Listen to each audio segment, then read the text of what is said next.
um, back to Denver. Both of the doctors that saw the film said, hold on, wait a minute, there is so many other options available before we go ahead and fuse your neck.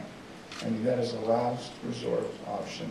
And it just so happened that down the claimants on the road was Regent's Hospital, and Dr. McCarthy that works for us in CU, he knew a doctor there that was put in contact with the surgical unit for spines, and he called over to Hennepin and asked for the films to be sent over, and because they were competing hospitals, Hennepin refused to send the film over, and I'm just so fortunate that my surgeons, as good a surgeons as they are twice, 10 times the people.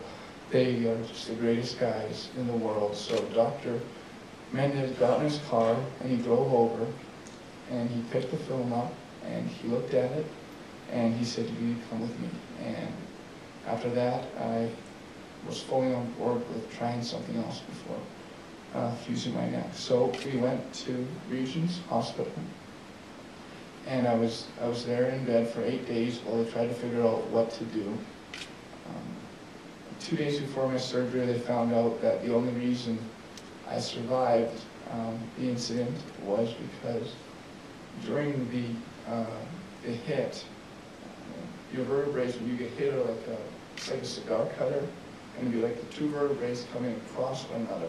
And when I got hit, the top vertebrae, a bone chip fell off and fell in between the two vertebrae and stopped it from severing my spinal cord. And once he found that out, he was pretty much beside himself because he'd never seen anything like it.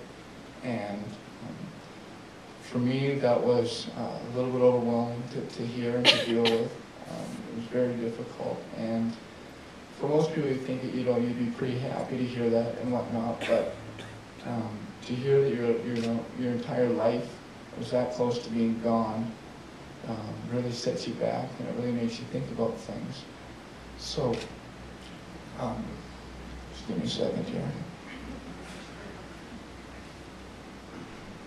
So after they discovered that, they kind of put in place a plan for surgery, and it was the 10th day I went back in to surgery, and they went in through the front of my neck and moved my vocal cords and everything else that's in the way, kind of to the side, and they put a screw through the 3 fractures and into the next vertebrae. And to give you kind of an idea of the good fortune I had, there's 5 hospitals in North America that are even willing to perform that surgery, and I just so happened to be flown 20 minutes, away from one. So once again, something just happened to work out for me. Woke up from surgery, tubes everywhere, real scared about everything, because you don't know if it worked and you don't know what they did or what they had to do, because if it goes wrong, then they do have to fuse you.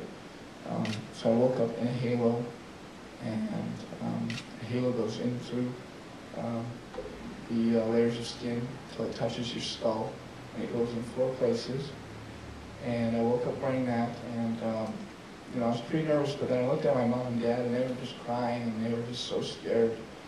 Because when you look at someone in a halo, obviously you think the worst. So I just reminded my mom that, this halo comes with HD cable, so you don't have to worry about it, because we're fine. We get the movie channels, so that kind of helped her out a little bit. And so I was in bed then for 2 days, and then they decided to try to help me walk, see if I could walk, because after you're in bed for laying on your back for 10 days, not being able to move anything, they don't let you move anything, you kind of lose, I don't even know what the percentage of muscle is, but the muscle memory goes away pretty quick. But then it comes back pretty quick. So I stood up, and I walked 2 steps, and that's all I had. That's all I could do. My legs were shaking, and once again, my family, my girlfriend's family was there, and they're all, having a hard time with it. And that was really a moment for myself and for my family to kind of understand that, whether or not I play hockey again, I'm going to be able to have a way of life that is going to be able to,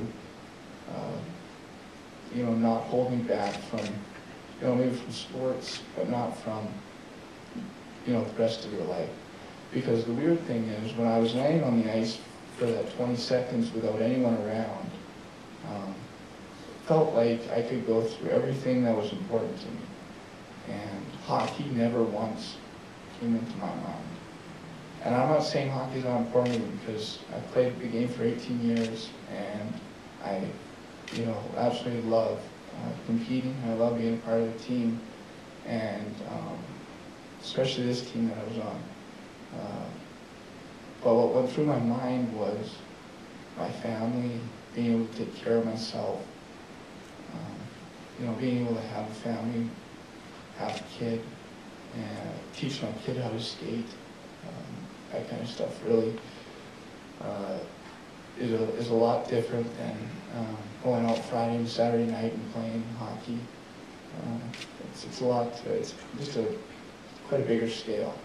So once I took those couple steps, things kind of changed. I kind of adapted a new mindset to things.